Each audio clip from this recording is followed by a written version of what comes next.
এই মুহূর্তে আমাদের মাঝে আলোচনা নিয়ে আসছেন কারা নির্যাতিত আলেম দ্বীন মুবাল্লিগে ইসলাম মুফতি মাহমুদুল হাসান গনবী। মুফতি মাহমুদুল হাসান গনবী। والذين كفروا بعضهم أولياء بعض إلا تفعلوه تكن فتنة في الأرض وفساد كبير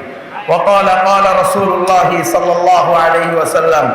الجهاد ماض إلى يوم القيامة صدق الله العظيم وصدق رسوله النبي الكريم